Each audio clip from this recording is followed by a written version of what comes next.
the meeting in the Oval Office where he made the request about Mike Flynn, was that the only time he asked you to hopefully let it go? Yes. And in that meeting, as you understood it, he was asking not about the general Russia investigation. He was asking very specifically about the jeopardy that Flynn was in himself. That's how I understood it, yes, sir. And as you perceived it, while it was a request that you hoped you did away with it, you perceived it as an order, given his position, the setting, and the like, and some of the circumstances.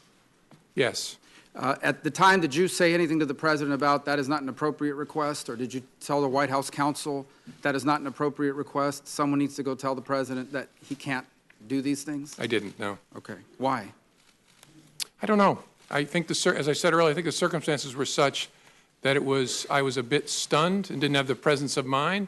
And I don't know, I don't want to make you sound like I'm Captain Courageous. I don't know whether, even if I had the presence of mind, I would have said to the President, sir, that's wrong. I don't know whether I would have. Okay. But in the moment, it didn't come to my mind. What came to my mind is be careful what you say. And so I said, I agree Flynn is a good guy. So on the cloud, we keep talking about this cloud. You perceive the cloud to be the Russian investigation in general. Yes, sir. Right? But his specific ask was that you would tell the American people what you had already told him, what you had already told the leaders of Congress, both Democrats and Republicans, that he was not personally under investigation. Yes, sir. In fact, he was asking you to do what you have done here today. Correct. Yes, sir. Okay.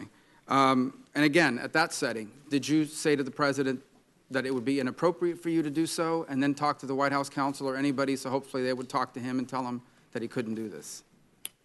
First time I said, I'll see what we can do. Second time, I explained how it should work, that the White House counsel should contact the Deputy Attorney General. You told him the President said, okay, then I think that's what I'll do. And just to be clear, for you to make a public statement that he was not under investigation would not have been illegal, but you felt it made no sense because it could potentially create a duty to correct if circumstances changed. Yes, sir. We wrestled with it before my testimony where I confirmed that there was an investigation. And there were two primary concerns. One was it creates a duty to correct, which I've lived before, and you want to be very careful about doing that. And second, it's a slippery slope because if we say the President and the Vice President aren't under investigation, what's the principled basis for stopping? Okay. And so the leadership at Justice, Acting Attorney General Bente, said you're not going to do that. Now, on March 30th, during the phone call about General Flynn, you said he abruptly shifted and brought up something that you call, quote unquote, the McCabe thing.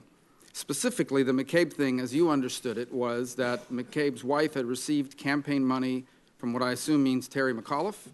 Yes, sir. That's was very close to the Clintons. And so why had the President at any point in time expressed to you concern, opposition, potential opposition to McCabe? I don't like this guy because he got money from someone that's close to Clinton. He had asked me during previous conversations about Andy McCabe. And said, in essence, how's he going to be with me as president? I was pretty rough on him on the campaign trail.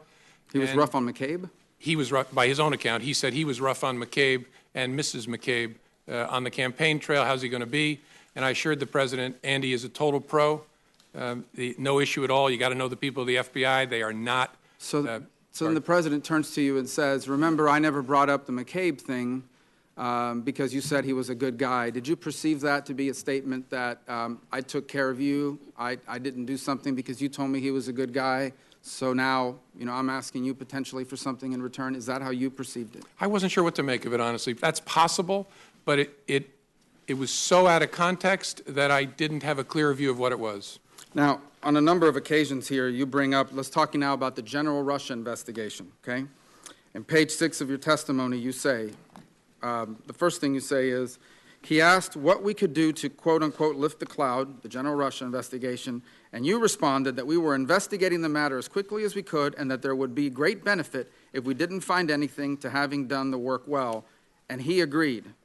He reemphasized the problems it was causing him, but he agreed. So in essence, the President agreed with your statement that it would be great if we could have an investigation, all the facts came out, and we found nothing. So he agreed that that would be ideal, but this cloud is still messing up my ability to do the rest of my agenda. Is that an accurate assessment of? Yes, sir. He actually went farther than that. He said, and if some of my satellites did something wrong, it'd be good to find that out. Well, that's the second part, and that is the satellites. He said if one of my satellites, I imagine by that he meant some of the other people surrounding his campaign did something wrong, it would be great to know that as well. Yes, sir. That's what he said. So are those the only two instances in which that sort of back and forth happened where the president was basically saying, and I'm paraphrasing here, it's okay, do the Russia investigation. I hope it all comes out. I have nothing to do with anything Russia. It'd be great if it all came out, if people around me were doing things that were wrong. Yes, as I recorded it accurately there, that was the sentiment he was expressing. Yes, sir. So what it comes down to is the president has asked three things of you. He asked for your loyalty, and you said you would be loyally honest. Honestly loyal. Honestly loyal.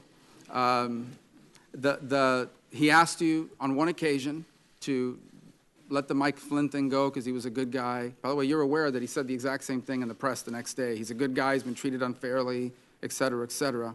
So I imagine your FBI agents read that. I'm sure they did. The president's wishes were known to them, certainly by the next day when he had a press conference with the prime minister. But going back, the three requests were, number one, be loyal.